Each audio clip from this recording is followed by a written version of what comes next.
আমা কিয়ামতের কঠিন ময়দানে যেদিন স্বামী স্ত্রীকে চিনবে না, স্ত্রী স্বামীকে দেখে পালিয়ে যাবে, বন্ধু বন্ধুরে চিনবে না, পীর সাহেব মুরিদরে চিনবে না, মুরিদ পীর সাহেবরে চিনবে না, দলের কর্মী তার নেতারে চিনবে না, নেতা তার কর্মীরে চিনবে না, বন্ধু বন্ধুরে দেখে পালাবে। এই কঠিন মুহূর্তে সূর্যটা মাথার কাছে চলে আসবে, জমিনটা তামার জমিন হবে, আজকের জমিনের মতো নয়। মানুষ ঘর্মাক্ত, ক্লান্ত, শ্রান্ত মাথার মগজগুলো কানের ছিদ্র আর নাকের ছিদ্র দিয়ে বেয়ে বেয়ে পড়বে। বিশ্বনবী ফরমান, ময়দানে 7 শ্রেণীর ব্যক্তিকে রব্বুল আলামিন তার আরশের নিচে ছায়া দিবেন। তার মধ্যে প্রথম শ্রেণীর ব্যক্তি হলো ইমামুন আদিল। ইমামুন আদিল, ন্যায়পরায়ণ শাসক, যে ইনসাফের সাথে বিচার করে, যে জাস্টিস সমাজে সার্ভ করে, যে সুশাসন নিশ্চিত করে, ওই ইমামুন আদিল। আদিল শব্দটা বুঝছেন না? ইন্নাল্লাহা ইয়া'মুরু বিল আদল, পাইছেন? আদিল। 7 শ্রেণীর ব্যক্তিকে আল্লাহ তাআলা সুশীতল আরশের নিচে ছায়া দিবেন, যেদিন তার দেয়া ছায়া ছাড়া কোনো ছায়া থাকবে না। এর প্রথম হচ্ছে ইমামুন আদিল, ন্যায়পরায়ণ শাসক। চিল্লায় বলেন সুবহানাল্লাহ। আবার বিশ্বনবী বললেন, ইন্নাল মুকসিতিনা ইনদাল্লাহি আলা মানাবিরা মিন নূর আন ইয়ামিনির রহমান। কিয়ামতের দিন যারা ন্যায়পরায়ণ হিসেবে আল্লাহর সামনে দাঁড়াবে, কিয়ামতের দিন রব্বুল আলামিন তার আরশের ডান দিকে ওই ন্যায়পরায়ণ লোকদের জন্য আরশের ডান দিকে একটা নূরের মিম্বারে তাদেরকে বসার সুযোগ করে দিবে। আল্লাহর আরশের ডান দিকে ন্যায়পরায়ণ লোকদের জন্য আল্লাহ তাআলা নূরের মিম্বার বানাবে। 4টে কেন কথা মনে করেছেন? আল আদাল, জাস্টিস। ইন্নাল্লাহা ইয়া'মুরু বিল আদল। আল্লাহ তাআলা এই আদালতের নির্দেশনা দেন, সুবিচার, সুশাসন। প্রিয় ভাইয়েরা, এটা আমরা বাংলাদেশে চাই কি চাই না? এই যে অরাজকতা, এই যে অন্যায়, এই যে জুলুম, এই যে ইনকনসিস্টেন্সি, সমাজের অসঙ্গতির প্রধান কারণ জাস্টিস নাই, সুবিচার নাই, সুশাসন নাই। শেষবারের মতো আওয়াজ করে বলেন তো, আমরা বাংলাদেশে আদল চাই কি চাই না? তাহলে প্রথম নির্দেশনা শেষ, আল্লাহ তাআলা তোমাদেরকে আদলের আদেশ দেন। এরপরে আল্লাহ বললেন, আমি তোমাদেরকে ইহসানের আদেশ দেই। ইন্নাল্লাহা ইয়া'মুরু বিল আদলি ওয়াল ইহসান। আমি তোমাদেরকে যেমনি আদলের নির্দেশনা দেই, তেমনি ভাবে তোমাদেরকে ইহসানের নির্দেশনা দেই। ইহসান, আওয়াজ করে সবাই বলেন তো ইহসান। সবাই বলেননি, সবাই বললে এতটুকু আওয়াজ হবে আমি বিশ্বাস করি না। আওয়াজ করে বলুন আল ইহসান। ইহসান মানে কারো প্রতি সফট হার্টেড হওয়া, মহানুভব হওয়া, অনুগ্রহ পরায়ণ হওয়া, অনুগ্রহশীল হওয়া, একে অপরের প্রতি দয়াদ্র হওয়া। একে অপরের প্রতি দয়াদ্র, অনুগ্রহশীল হওয়া ছাড়া মানবিক সমাজ কশিনকালেও গঠন করা সম্ভব না। প্রিয় ভাইয়েরা, সুন্দর আচরণ দিয়ে, ইহসান দিয়ে যা জয় করা যায়, নরম আচরণ দিয়ে যেটা অর্জন করা যায়, কঠোরতা দিয়ে সেটা পারা যায় না। বিষ্ণু ঈসা ইসলাম ইহসান দিয়ে, কোমল আচরণ দিয়ে, তার অনুগ্রহ দিয়ে তিনি অনেক কাফিরের হৃদয়কে জয় করে ফেলেছেন। সাইয়েদনা সুমামা ইবনে উসাল রাদিয়াল্লাহু তাআলা আনহুর কথা মনে পড়ে যায়। তিনি ছিলেন ইয়ামামার বাদশা। মদিনাতে বিশ্বনবীকে হত্যা করার নিয়তে এসেছিলেন, গোপনে গোপনে বিশ্বনবীকে হত্যা করে আবার ইয়ামামাতে তিনি ফিরে যাবেন।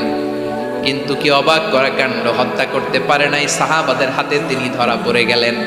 সাইয়েদনা সুমামা ইবনে উসাল রাদিয়াল্লাহু তাআলা আনহু হত্যার নিয়তে আসলেন, কিন্তু হত্যা করতে পারলেন না। সাহাবারা ওনাকে ধরে ফেললেন, ধরে মসজিদে নববীর পিলারের মধ্যে বেঁধে রাখলেন। সুমামা ইবনে উসাল, সিরাত থেকে শুনেন, সিরাত থেকে শোনাচ্ছি রাদিয়াল্লাহু তাআলা আনহু ইয়ামামার অধিপতি ছিলেন। ইয়ামামা বিশ্বনবীকে হত্যার জন্য আসছেন, ধরা পড়ে গেছেন, এখন মসজিদে নববীতে বেঁধে রাখছে, তার মানে বন্দী। এখন স্ট্যাটাস কি? বন্দী, ক্যাপটিভ। তো বিষ্ণু ঈসা ইসলাম সাহাবাদেরকে বললেন, তার খোঁজ খবর নিও, সুমামা ইবনে উসালের খোঁজ খবর নিও। সাহাবার বলেন, ইয়া রাসূলুল্লাহ, আপনাকে হত্যা করতে এসেছে, তার তো কঠিন ক্যাপিটাল পানিশমেন্ট হওয়া দরকার, কঠিন শাস্তি হওয়া দরকার। বিশ্বনবী বললেন, না, আমি যেটা জানি তোমরা সেটা জানো না, তোমরা সুমামার সাথে ভালো আচরণ করো, বিশ্বনবী সুমামার কাছে গেলেন। প্রথম দিন যে তিনি কালেমার দাওয়াত দিলেন, ইমানের দাওয়াত দিলেন, ইসলামের দাওয়াত দিলেন, রিসালাতের দাওয়াত দিলেন, আখিরাতের দাওয়াত দিলেন। পরের দিন যে বিশ্বনবী সালাতের দাওয়াত দিলেন, যাকাতের দাওয়াত দিলেন। ইসলাম কি, কিভাবে, কেমন করে পালন করতে হয় চমৎকার আর্টিকুলেট করতে শুরু করলেন। তন্ময় হয়ে সুমামা ইবনে উসাল রাদিয়াল্লাহু তাআলা আনহু বিশ্বনবীর কথাগুলো শুনতে আরম্ভ করলো।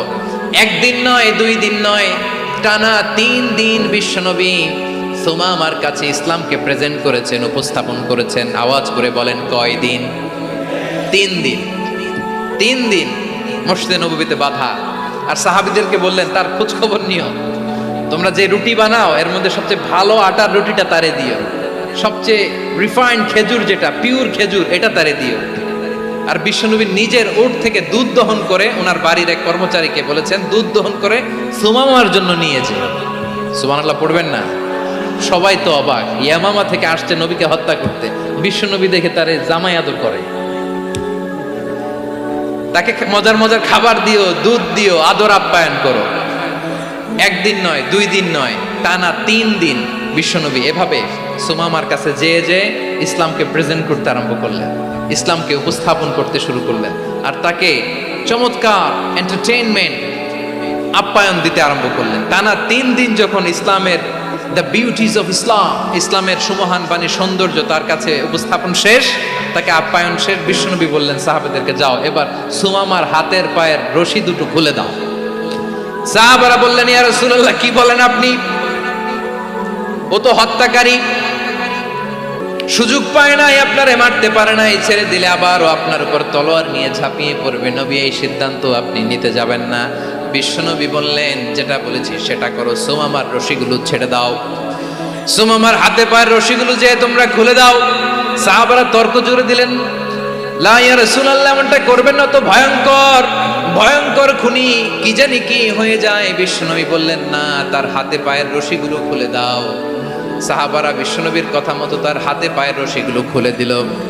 সুমামা মুহূর্তের মধ্যে মসজিদে নববী থেকে বের হয়ে ইয়ামামায় ফিরে না যে মসজিদে নববীর পাশে একটা খেজুর বাগান ছিল, সেখানে চলে গেলেন। সেখানে একটা ছোট্ট কুয়া ছিল, কুয়ার পানি দিয়ে তিনি গোসল করলেন। সুবহানাল্লাহ পড়েন। কুয়ার পানি দিয়ে গোসল করে মসজিদে নববীর সামনে এসে বিশ্বনবী এবং সাহাবাদের সামনে দাঁড়িয়ে সাব্বাবা উঁচু করে বললেন, আশহাদু আল্লা ইলাহা ইল্লাল্লাহ ওয়া আশহাদু আন্না মুহাম্মাদান আবদুহু ওয়া রাসূলুহু। আল্লাহু আকবার। আমি সাক্ষ্য দিচ্ছি আল্লাহ ছাড়া কোনো ইলাহ নাই, আর মুহাম্মদ আল্লাহ তাআলার প্রেরিত বান্দা এবং রাসূল। প্রিয় ভাইয়েরা, ইহসান দিয়ে যা জয় করা যায়, কঠোরতা দিয়ে সেটা কঠিনকালেও জয় করা যায় না। আওয়াজ করে বলেন, ঠিক কি না?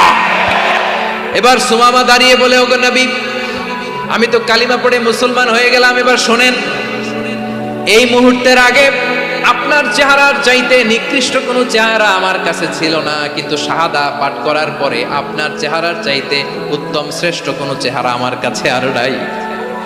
ও নবী, আজকের দিনের আগে ইসলাম ধর্মের চেয়ে নিকৃষ্ট অপছন্দনীয় কোনো ধর্ম আমার কাছে ছিল না, কিন্তু এই মুহূর্ত থেকে ইসলামের চেয়ে সেরা শ্রেষ্ঠ পছন্দনীয় কোনো ধর্ম আমার কাছে নাই। নবী গো, আজকের দিনের আগে মদিনার চাইতে অপছন্দনীয় নিকৃষ্ট কোনো শহর আমার কাছে ছিল না, কিন্তু এই মুহূর্তের পর থেকে মদিনার চাইতে কোনো শ্রেষ্ঠ শহর আমার জানা নাই। সে ছিল গমের বড় ডিলার, গম বেচতো। কি বেচতো? তার গম কিনে মক্কার লোকেরা রুটি খাইতো। সে ঘোষণা দিল, আজকে থেকে মক্কাবাসীদের জন্য সব গম আমি হারাম করে দিলাম, মক্কাবাসী এখন না খেয়ে মরে। সুবহানাল্লাহ পড়বেন না? মক্কাবাসী বিশ্বনবীর কাছে আসলেন, এসে বললেন, মুহাম্মদ, আমরা তো তোমার ভাই, তোমার চাচা, তোমার ভাতিজা, তোমার আত্মীয়, তুমি সুমামারে বলো সে যেন আবার গমের সাপ্লাই মক্কার জন্য অনুমতি দিয়ে দেয়। বিশ্বনবীর অনুমতি ক্রমে সুমামা আবার মক্কাতে গম পাঠাতে শুরু করলো। পড়েন সুবহানাল্লাহ। ইহসান, ইহসান দিয়ে আপনি যেটা জয় করতে পারবেন, you can win the heart of your enemies. ইহসান দিয়ে আপনি আপনার শত্রুর হৃদয়কে জয় করতে পারবেন। আওয়াজ করে বলেন, ঠিক কি না?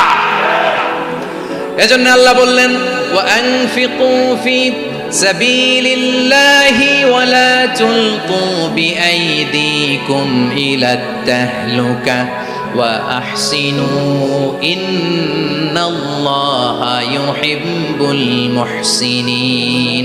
তোমরা আল্লাহর রাস্তায় দান করবে আর নিজেরা নিজেদেরকে ধ্বংসের হাতে ঠেলে দিও না। তোমরা একে অপরের প্রতি ইহসান করবে, কারণ ইহসানকারীদেরকে আল্লাহ বড্ড ভালোবাসেন। সুবহানাল্লাহ পড়েন। আবার সূরা রহমানে আল্লাহ বললেন, হাল জাযাউল ইহসানি ইল্লাল ইহসান ফাবিআইয়ি আলা, সবাই পড়েন, ফাবিআইয়ি আলাই রাব্বিকুমা তুকাযযিবান। ইহসানের প্রতিদান হিসেবে ইহসানি হয়।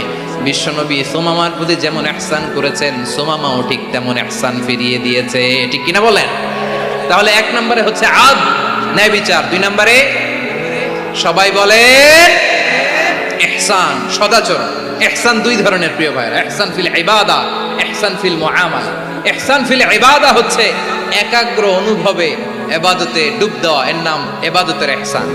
সুবহানাল্লাহ পড়ুন। বিশ্বনবী বলেন ইহসান মানে কি জানো নাকি? হাদিসে জিবরিলে সাইয়েদনা জিবরিল আলাইহিস সালাম বিশ্বনবীকে বললেন, আখবিরনি আনিল ইহসান। নবী আমাদেরকে বলেন ইহসান মানে কি? বিশ্বনবী বললেন, আনতা আবুদাল্লাহা কাআন্নাকা তারাহু ফাইন লাম তাকুন তারাহু ফাইন্নাহু ইয়ারাক। ইহসান মানে হলো এমন ভাবে তুমি আল্লাহর সামনে নিজেকে উজাড় করে ইবাদত করবে, তুমি ভাববে তুমি আল্লাহকে দেখতে পাচ্ছ। আর এটা যদি ভাবা তোমার জন্য কঠিন হয়ে যায়, অন্তত এতটুকু তুমি ভাববা যে আল্লাহ তোমাকে দেখতে পাচ্ছেন। ঠিক কিনা বলেন? ও আমার বীর চট্টলার ভাইয়েরা, কেউ যেটা দেখে না সেটা দেখে কে? এই বিশ্বাস হৃদয়ের মধ্যে আছে? নামাজে যখন দাঁড়ান এই ফিলিংসটা আনা যাবে? হ্যাঁ, এশার সালাত তো এখনো হয় নাই না? আলোচনা শেষে এশার সালাত এখানে অনুষ্ঠিত হবে, তাই না? আচ্ছা বলুন তো, আমরা এশার সালাত পর্যন্ত বেঁচে থাকবো এই গ্যারান্টি আছে কার কার? হাত তোলেন। কয়েকজন হাত তুলছে পেছনে, না বুঝে তুলে ফেলছে। এশা পর্যন্ত যে আমরা হায়াত পাবো কোনো গ্যারান্টি আছে? সবাই আওয়াজ করে বলেন, গ্যারান্টি আছে? গ্যারান্টি নাই। এজন্য বিষ্ণু ইসলাম বলেছে, এমন ভাবে নামাজে দাঁড়াও, ইবাদত করো, মনে করো হতে পারে এটাই আমার জীবনের শেষ নামাজ। Perform the salah as if this is your last and final prayer. এমন ভাবে সালাতে দাঁড়াও, ভাবো হতে পারে এটাই তোমার জীবনের শেষ নামাজ। এমন ভাবে নামাজে দাঁড়াও, ভাবো এটাই শেষ নামাজ। তাহলে নামাজে একাগ্রতা বাড়ায় দিবে কে? ফলে ইবাদতের ইহসান আমাদের অর্জিত হবে। আর মুআমালাতে ইহসান হলো, বিশ্বনবী বলেন, ইন্নাল্লাহা তাবারাকা ওয়া তাআলা কাতাবাল ইহসানা আলা কুল্লি শাই ফাইদা কাতালতুম ফাআহসিনুল কিতলা ওয়া ইযা যাবাহতুম ফাআহসিনুদ যাবহা ওয়ালিয়ুহিদ্দা আহাদুকুম শাফরাতাহু ওয়ালিয়ুরিহ যাবিহাতাহু। ইহসান দুই ধরনের। আওয়াজ করে বলতে হবে, কয় ধরনের? সবাই বলুন আওয়াজ করে, কয় ধরনের? একটা হচ্ছে ইহসান ফিল ইবাদা, ইবাদতে ইহসান। ইবাদতে ইহসান কি? একাগ্র অনুভব দিয়ে ইবাদত করা, মন প্রাণ দিয়ে ইবাদত করা। আর মুআমালাতে ইহসান কি?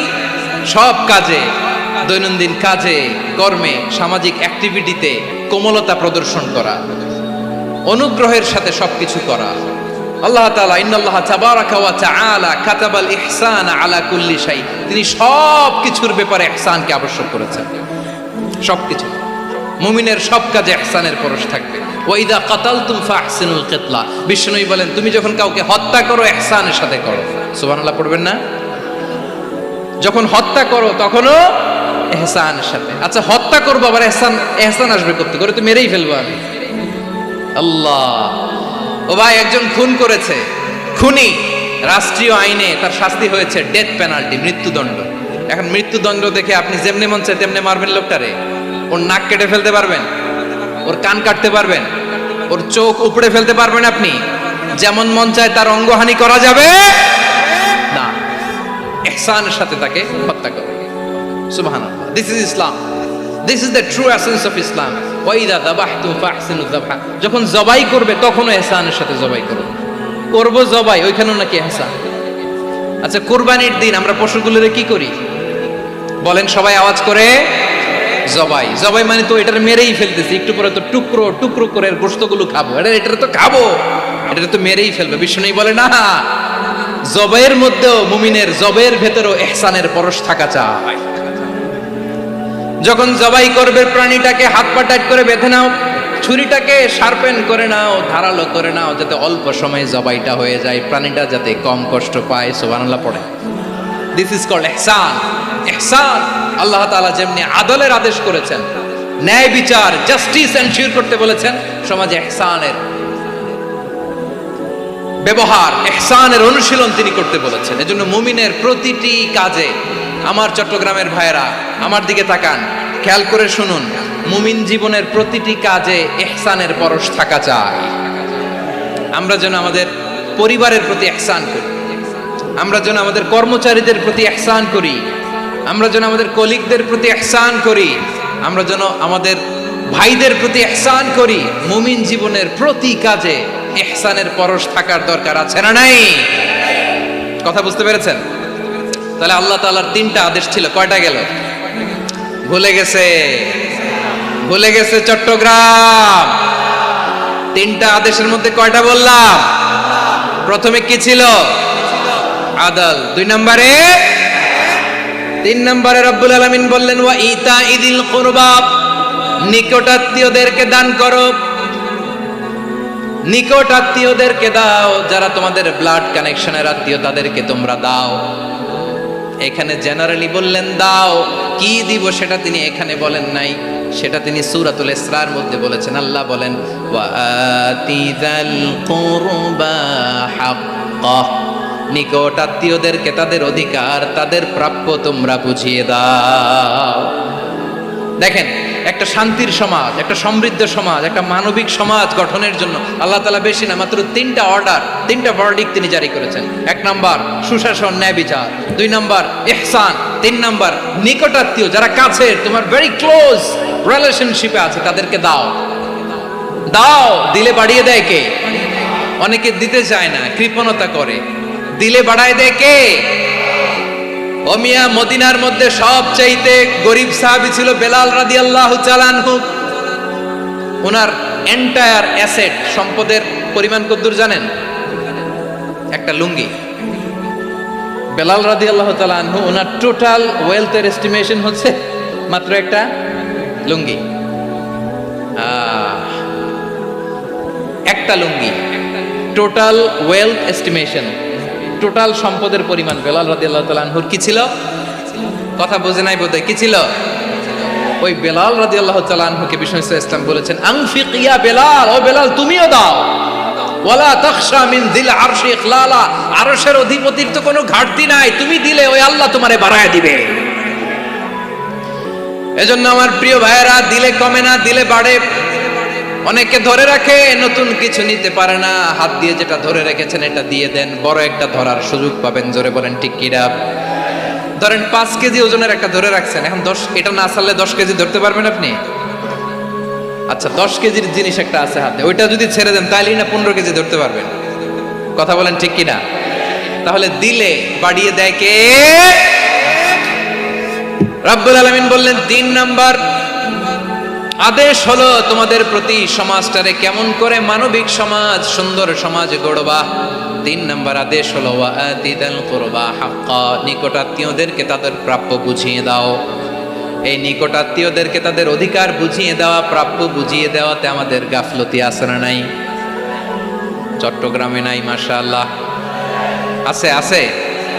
অনেকে দেখবেন অনেক আল্লাহওয়ালা তাহাজ্জুদ গুজার, সেজদা দিতে দিতে কপালে কালো দাগ ফেলে দিছে, সে তার বোনের হকটা আদায় করে নাই। আছে না নাই?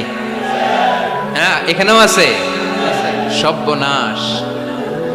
অনেক বড় হাজী সাহেব, বিশাল লম্বা দাড়ি, ছেলেরে সব দিয়ে দিছে, মেয়েরে কিছু দেয় নাই, মেয়ের হক আদায় করে নাই। আছে না নাই? এই হাজী সাহেবেরা, এই আল্লাহওয়ালারা কিয়ামতের ময়দানে আটকে যাবে। আপনি অন্যের অধিকার নষ্ট করেছেন, তাদের রাইটস কে ভায়োলেট করেছেন। এজন্য আল্লাহ তাআলা বলেন, কারো অধিকার যদি কেউ নষ্ট করে, ওই সমাজটা মানবিক সমাজ কঠিনকালেও হতে পারে না। এজন্য 3 নম্বর আল্লাহ বললেন ওয়া ইতা ইদিল কুরবা, নিকটাত্মীয়দেরকে দাও।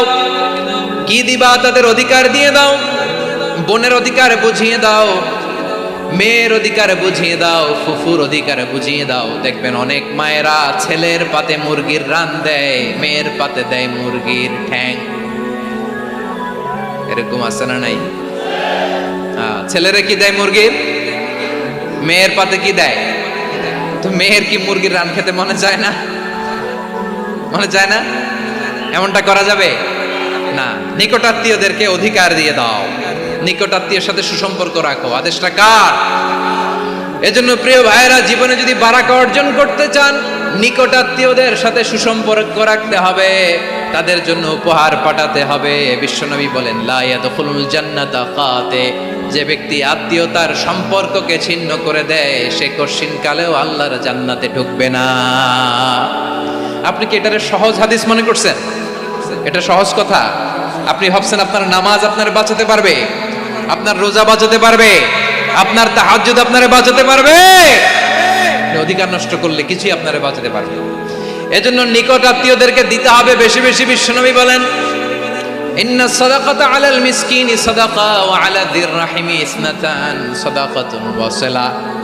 মিসকিনরে দান করলে শুধু দানের সওয়াব হয়, নিকট আত্মীয়কে দান করলে দুইটার সওয়াব হয়, সাদাকার সওয়াব হয়, আবার আত্মীয়তার বন্ধন অটুট রাখার সওয়াব হয়ে যায়। আবার বিশ্বনবী বললেন, মান সাররাহু আইয়ুবসাতা লাহু ফি রিজকিহি ওয়া ইউনসা লাহু ফি আসারিহি ফালইয়াসিল রাহিমা। যে ব্যক্তি তার রিজিকের প্রশস্ততা চায় আর হায়াতে বরকত চায়, সে যেন তার আত্মীয়ের সাথে সুসম্পর্ক রাখে। আমার প্রিয় চট্টলার ভাইয়েরা, আমাদের রিজিক বাড়ুক, এটা আমরা চাই কি চাই না? সবাই চান? হ্যাঁ, আমাদের রিজিকে প্রশস্ততা আসুক, চাই কি চাই না? আমাদের হায়াতে বরকত আসুক, আমরা চাই কি চাই না? এই দুইটা যদি চান, তাহলে নিকট আত্মীয়দের সাথে সুসম্পর্ক রাখবেন, পারবেন? তাহলে সমাজটারে মানবিক সমাজ বানায় দিবে কে? তিনটা আদেশ চলে গেল। কয়টা? আওয়াজ করে বলেন। এক নম্বরে কি ছিল? দুই নম্বরে, তিন নম্বরে নিকট আত্মীয়দেরকে দান। আপনাদেরকে আরো শোনার আগ্রহ আছে? আপনাদের মনোযোগ আছে না গেছে? কষ্ট হচ্ছে না? মাশাআল্লাহ, মাশাআল্লাহ। তাকবীর পড়ুন, লিল্লাহি তাকবীর।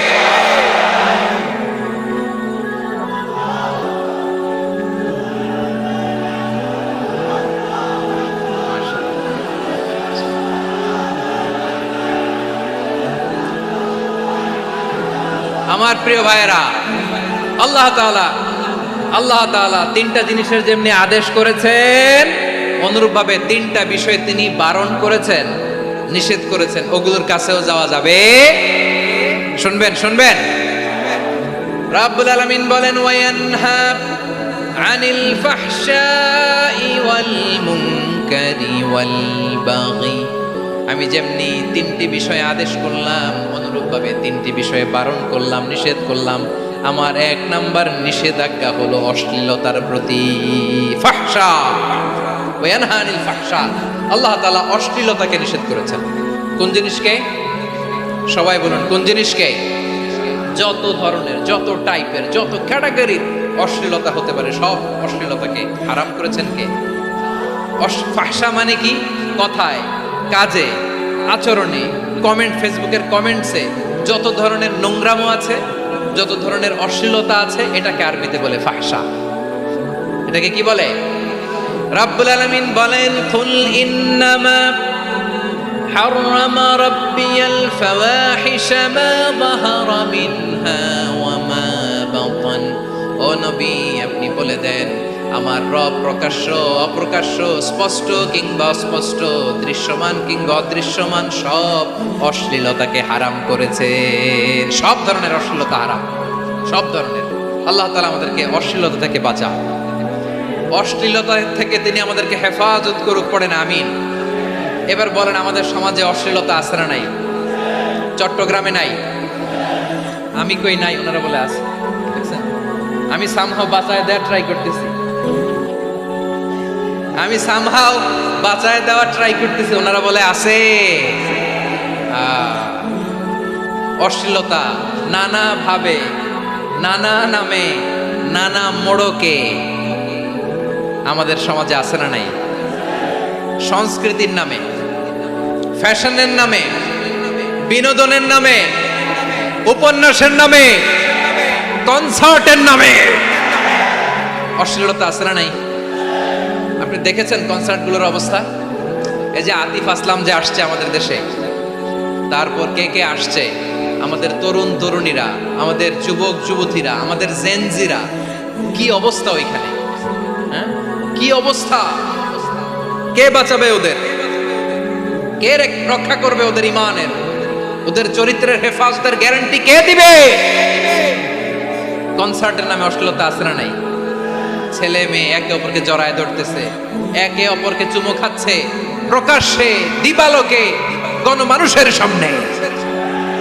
আল্লাহ তাআলা এই অশ্লীলতা থেকে আমাদেরকে বেঁচে থাকতে বলেছেন, বেঁচে থাকতে বলেছেন। রূপালী জগতের নামে অশ্লীলতা আছে না নাই? এই টার্মটা আপনারা জানেন না? রূপালী জগৎ কি জগৎ? আসলে কি রূপালী জগৎ না অন্ধকার জগৎ? আমার বোনেরা, আপনাদেরকে যে কি বলে তারা বুঝায়, রূপালী জগৎ শুনেই আপনি ভরকে যাবেন না। রূপালী জগতে যে নারী যত বেশি উলঙ্গ, সে নাকি তত বেশি সাহসী। জানেন, বলে এটা একটা সাহসী নারী, খুব সাহসী পদক্ষেপ তার। যত বেশি শরীর থেকে কাপড় নামাতে পারবে, যত বেশি বস্ত্রহীন হয়ে নিজেকে প্রেজেন্ট করতে পারবে, সে নাকি তত বেশি সাহসী। আমার চট্টলার ভাইয়েরা, শয়তানের প্রথমে এজেন্ডা ছিল বনি আদমকে বস্ত্রহীন করা।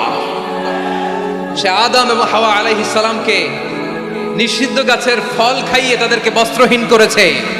এই জামিনেও সে আমাদেরকে বস্ত্রহীন করতে চাইবে। এই রূপালী জগতের নামে তারা এটা করে। আমার প্রিয় বোনেরা, আপনি জানেন না আপনার দাম কত? ওরা আপনাদেরকে বিজ্ঞাপনের সস্তা পণ্য বানাতে চায়। ওরা আপনাদেরকে ওদের ভোগের লিপসার টুলস বানাতে চায়। ওরা আপনাদেরকে দিয়ে ওদের খায়েশ পূরণ করতে চায়। এটা আপনাদের জন্য মোটেও ডিগনিটি নয়, এটা আপনাদের জন্য সম্মান নয়। আপনার সম্মান শালীনতায়, আপনার সম্মান হেজাবে, আপনার সম্মান ভদ্রতায়, আপনার সম্মান আপনার ডিসেন্ট পোশাকে। পোশাক বলে দেয় এই নারীটা ভদ্র না অভদ্র। পোশাক বলে দেয় এই মেয়েটা কোন ঘরের মেয়ে। আওয়াজ করে বলেন ঠিক কিনা? আপনি জানেন না, আপনারা এই সস্তা পণ্য বানায়, ভোগের পণ্য, বিলবোর্ডে আপনাকে উলঙ্গ করে উপস্থাপন করে। এই অশ্লীলতার সাথে ইসলামের কোনো সম্পর্ক। এজন্য আল্লাহ বলেন, আমি অশ্লীলতাকে হারাম করেছি। অশ্লীলতাকে হারাম করার প্রথম কারণ হলো এর মাধ্যমে মানবতাকে অপমানিত করা হয়। কারণ মানুষের সম্মান মানুষের পোশাকে। মানুষ যখন পোশাকহীন হয়ে যায়, বস্ত্রহীন হয়ে যায়, তার সম্মান কমে যায়, ঠিক কিনা? অশ্লীলতাকে হারাম করার প্রথম কারণ হচ্ছে মানুষ মানুষকে অপমান করে। একটা নারী, সে তো সম্মানিত, নারী যে কত সম্মানিত নারীর এটা বুঝেই নাই।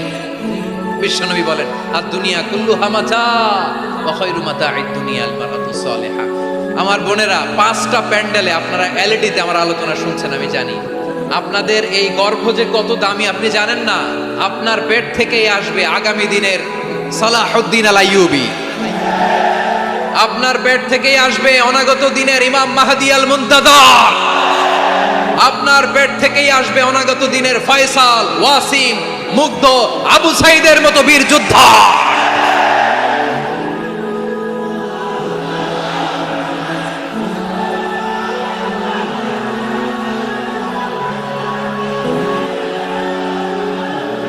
আমার প্রিয় বোনেরা, আমার প্রিয় বোনেরা, বিশ্বনবীর কথার ওজন খেয়াল করেন। আর দুনিয়া কুল্লুহা মাতা ওয়া খায়রু মাতা'আদ দুনিয়াল মারআতুস সালিহা। দুনিয়ার সবকিছুই অ্যাসেট, এর মধ্যে সবচেয়ে দামি অ্যাসেট নেককার নারী।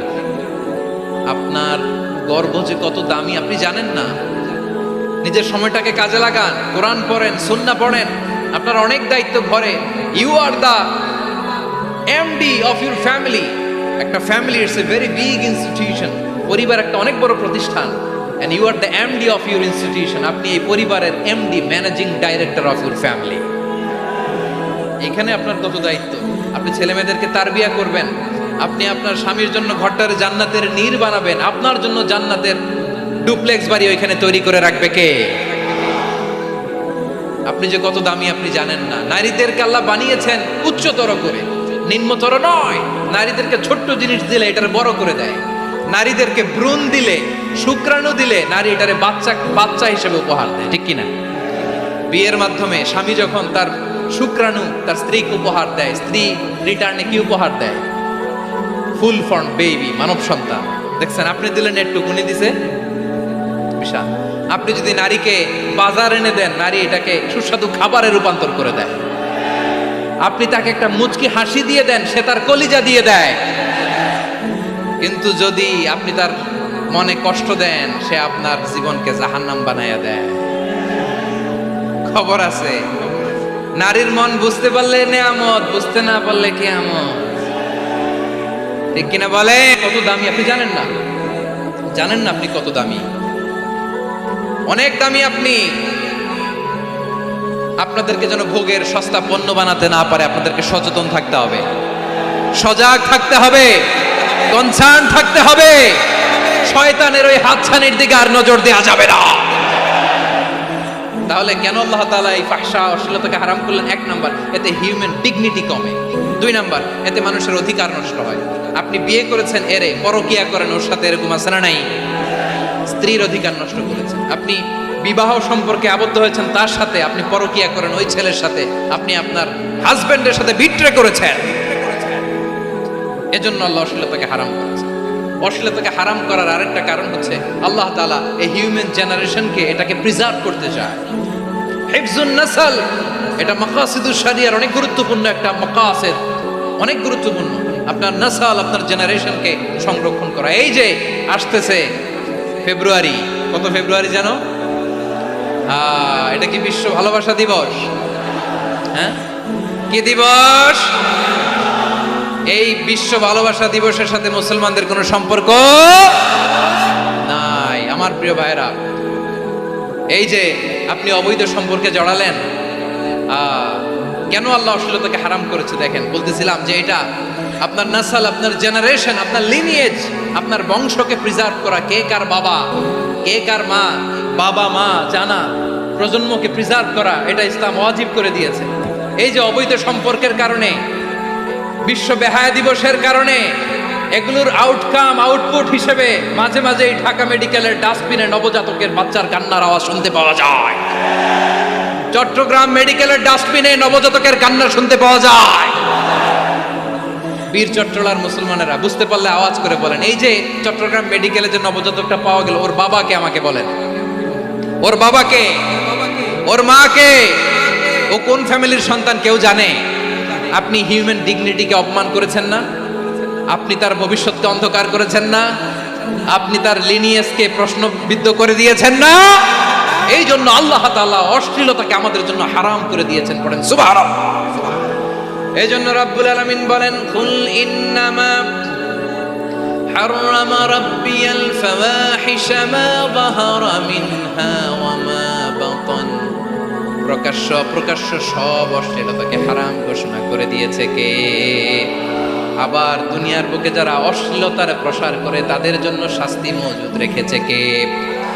রব্বুল আলামিন বলেন, ইন্নাল্লাযীনা ইউহিব্বুনা আন তাশিআল ফাহিশাতু ফিল্লাযীনা আমানু লাহুম আযাবুন আলীমুন ফিদ দুনিয়া ওয়াল আখিরাতি ওয়াল্লাহু ইয়ালামু ওয়া আনতুম লা তা'লামুন। নিশ্চয়ই যারা বিশ্বাসীদের মাঝে অশ্লীলতার প্রচার প্রসার করতে চায় তাদের জন্য আমি মর্মন্তুদ শাস্তি প্রস্তুত করে রেখেছি, দুনিয়াতেও রেখেছি, আখিরাতেও রেখেছি। ঘোষণাটা কার? যারা এই নাটকের নামে, সিনেমার নামে, রূপালী জগতের নামে, মুভির নামে, ওটিটি প্ল্যাটফর্মের নামে আমার সমাজে অশ্লীলতা ছড়াতে চায় তাদের জন্য কঠিন মর্মন্তুদ শাস্তি মজুদ রেখে দিয়েছে কে? ও আমার বোনেরা, এখনো আপনি জাগবেন না? এখনো আপনার চিন্তার দুয়ারে এখনো নাড়া পড়ে নাই? ওরা আপনাকে উলঙ্গ বানাতে চায়, ওরা আপনাকে আইটেম গার্ল বানাতে চায়। এজন্য ইসলাম অশ্লীলতাকে হারাম করেছে।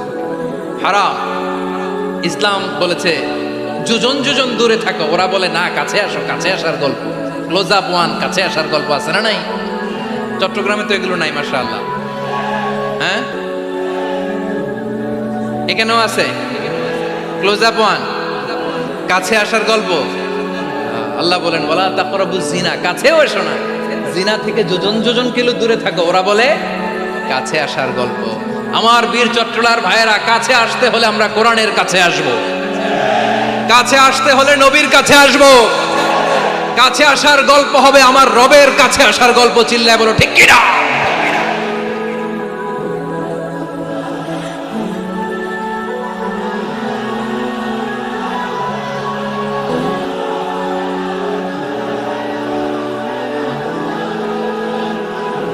বসুন বসুন আমার ভাইয়েরা। তাহলে অশ্লীলতার সাথে আমাদের কোনো সম্পর্ক, সবাই বলতে পারেননি, আওয়াজ করে বলুন, অশ্লীলতার সাথে আমাদের কোনো সম্পর্ক। আমরা এই সমস্ত ক্লোজ আপ ওয়ান, কাছে আসার গল্পের প্রোগ্রামে যাব, আমরা কোন ধরনের অশ্লীল কন্টেন্ট সোশ্যাল মিডিয়ায়, টিভিতে দেখব। কি যুগ যে আমরা কাটাচ্ছি আপনি কল্পনা করতে পারবেন না। পর্ন ইন্ডাস্ট্রি, নারী পুরুষের বস্ত্রহীন যুগল দৃশ্য, এটাকে দিয়ে ওরা কোটি ডলারের ইন্ডাস্ট্রি বানিয়েছে। পুরো মানব ইতিহাসে এরকম জঘন্য সময় মানব ইতিহাস পার করে নাই।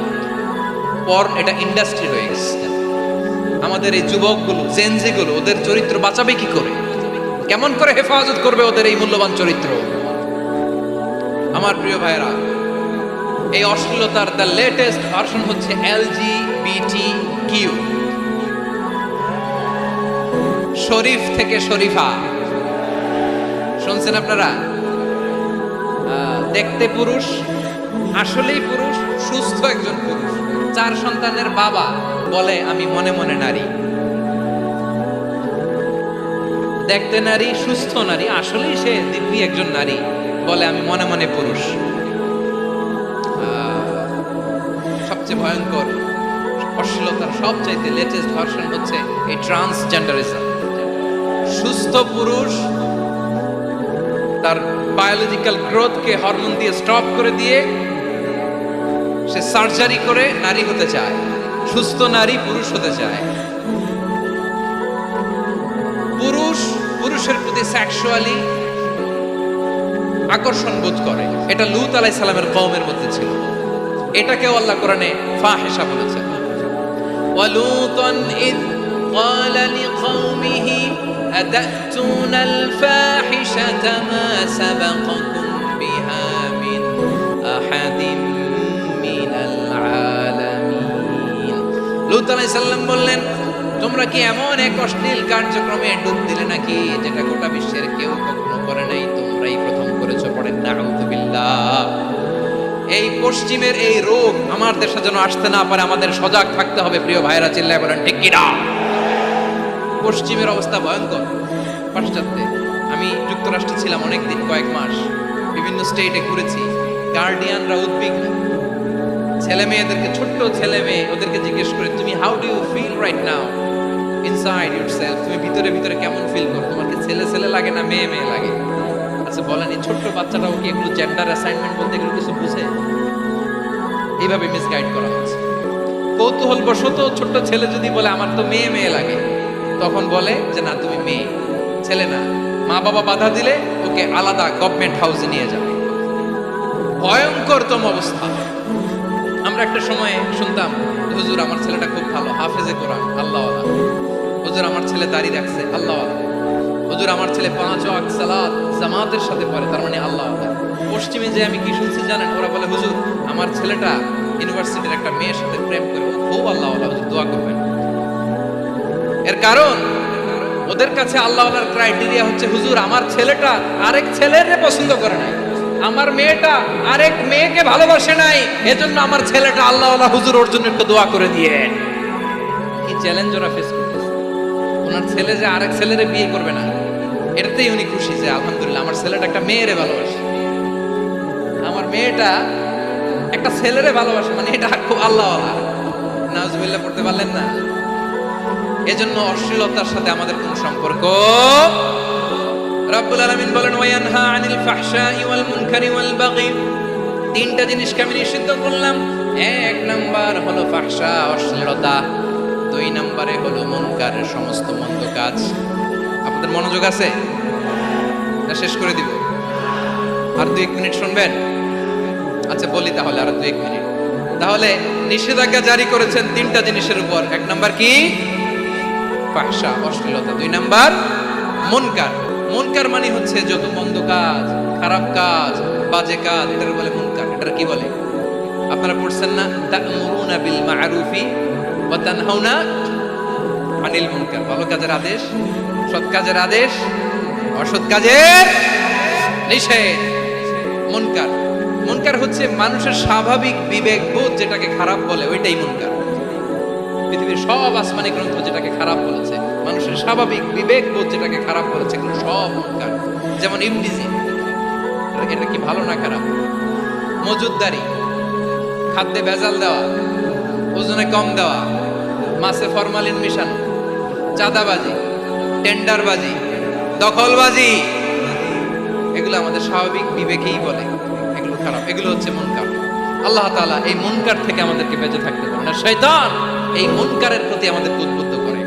আল্লাহ তাআলা বললেন, ইয়া আইয়ুহাল্লাযীনা আমানু লা তাত্তাবিউ খুতুওয়াতিশ শাইতান ফাইন ওয়া মান ইয়াত্তাবি' খুতুওয়াতিশ শাইতানি ফাইন্নাহু ইয়া'মুরু বিল ফাহশাই ওয়াল মুনকার। আল্লাহ বললেন, ও আমার গোলামেরা শোনো শোনো, ও আমার বিশ্বাসী বান্দারা খবরদার, তোমরা কশিনকালেও শয়তানের পদাঙ্ক অনুসরণ করবে না, কারণ শয়তান তোমাদেরকে অশ্লীলতা এবং মন্দ কাজের দিকে উদ্বুদ্ধ করে। আমাদের কাজ হচ্ছে শয়তান আমাদেরকে যেদিকে নিতে চায় আমরা তার উল্টা দিকে যাব, ঠিক কিনা বলে? শয়তান এই মন্দ কাজকে আমাদের কাছে বিউটিফাই করে, চাকচিক্যময় করে আমাদের সামনে উপস্থাপন করে। এজন্য আল্লাহ বলেন, মুনকারকে থামাতে হবে, মুনকার প্রতিরোধ করতে হবে। মুনকার প্রতিরোধের দায়িত্ব শুধু আমাদের নাকি? শুধু আপনার খতিব সাহেবের, ইমাম সাহেবের, নাকি মুসলিম উম্মার সবার? আওয়াজ করে বলুন, মুনকার অসৎ কাজ প্রতিরোধের দায়িত্ব কার? রাব্বুল আলামিন বলেন, কুনতুম খায়রা উম্মাতিন উখরিজাত লিন-নাসি তা'মুরুনা বিল মা'রুফি ওয়া তানহাউনা আনিল মুনকার। তোমাদেরকে শ্রেষ্ঠ জাতি করে জমিনের মধ্যে আবির্ভূত করা হয়েছে, যাতে করে তোমরা জমিনের ভেতরে সৎ কাজের আদেশ করতে পারো আর অসৎ কাজের নিষেধ করতে পারো। উম্মাহ, কুনতুম খায়রা, তাহলে গোটা উম্মার দায়িত্ব, এটা বুঝতে পারছেন তো? আচ্ছা, আরো নিচে আসেন। এরপরে আল্লাহ বললেন, শুধু উম্মাহ না, এই জমিনের রাজত্ব আমি যাদের হাতে দেই, এই জমিনের মালিক আমি যাদেরকে বানিয়ে দেই, যাদেরকে আমি সরকারের দায়িত্ব দেই, তাদেরকেও মুনকারের প্রতিরোধের দায়িত্ব দিয়েছে কে? আল্লাহ বলেন, যারা ক্ষমতার মসনদে বসেছে তাদেরকে 4 দফা কর্মসূচি আমি আল্লাহ দিলাম। আওয়াজ করে বলেন, কয় দফা? আল্লাহ বলেন, আল্লাযীনা ইম্মাক্কান্নাহুম ফিল আরদি আকামুস সালাতা ওয়া আতাউস যাকাতা ওয়া আমারু বিল মা'রুফি ওয়া নাহাউ আনিল মুনকার ওয়া লিল্লাহি আকিবাতুল উমুর। যারা এই জমিনের উত্তরাধিকার হয়েছে তারা 4 দফা কর্মসূচি নিয়ে সামনে আগাবা। সালাত কায়েম করবা, যাকাত আদায় করবা, সৎ কাজের আদেশ দিবা, অসৎ কাজ থেকে মুনকার প্রতিরোধ করবা। আদেশটা কার? আমার প্রিয় চট্টলার ভাইরা, পুরো উম্মার দায়িত্ব মুনকার প্রতিরোধ করা, সরকার প্রধানের দায়িত্ব মুনকার প্রতিরোধ করা। এরপর আল্লাহ বলেন, প্রতিটা ফ্যামিলির যিনি প্রধান সিইও বাবা, প্রত্যেক বাবারও দায়িত্ব এই মুনকার প্রতিরোধ করা। আওয়াজ করে বলেন, ঠিক কিনা? যেমনটি সাইয়েদনা লুকমান আলাইহিস সালাম ওনার কলিজার টুকরা সন্তানকে আদেশ করেছেন, ইয়া বুনাইয়া আকিমিস সালাতা ওয়া'মুর বিল মা'রুফি ওয়ানহা আনিল মুনকার। পড়েন সুবহানাল্লাহ। বাবা ছেলেকে সবক দিচ্ছে। কে সবক দিচ্ছে? কাকে?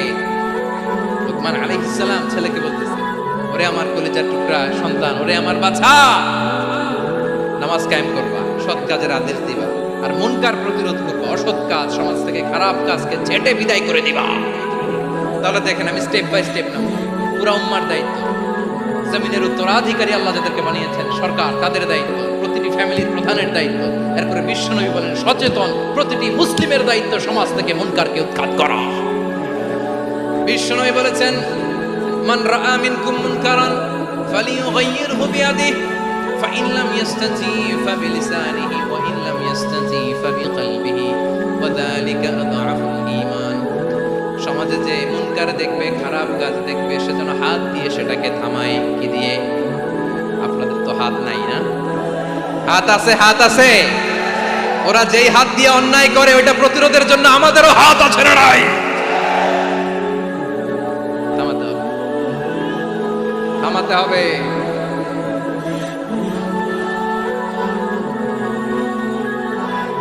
বসুন আমার প্রিয় ভাইয়েরা, ওরা ওদের যে হাত দিয়ে টেন্ডারবাজি করে, চাঁদাবাজি করে, ইফটিজিং করে, দখলবাজি করে, যে হাত দিয়ে, ওই মুনকার থামায় দেওয়ার জন্য আল্লাহর দেয়া আমাদেরও দুটি হাত আছে না নাই? আমাদেরও হাত আছে, থামাইতে হবে, থামাইতে হবে, হিম্মত করতে হবে। আমার প্রিয় ভাইয়েরা, না থামালে আমরাই ডুববো শেষমেশ। আমাদের বাঁচার জন্য হইলেও থামাইতে হবে। রব্বুল আলামিন বলেন ওয়াত্তাকু ফিতনাতাল লা তুসিবান্নাল্লাযীনা যালামু মিনকুম খাসসা। ও আমার গোলামেরা, ওই আযাবকে ভয় করো যে আযাব যখন আমি জমিনের বুকে পাঠাই শুধু জালেমদেরকেই মারি না, আলেমদেরকেও মারি। আযাব যখন আসে তখন শুধু জালিমই মরে না, আলেমও মরে। জানেন মুসা আলাইহিস সালামের পায়ে একবার একটা লাল পোকা কামড় দিয়েছে, লাল পিঁপড়া। লাল পিঁপড়া কামড় দিলে খুব আরাম লাগে না? কি লাগে? হ্যাঁ, জ্বলে না?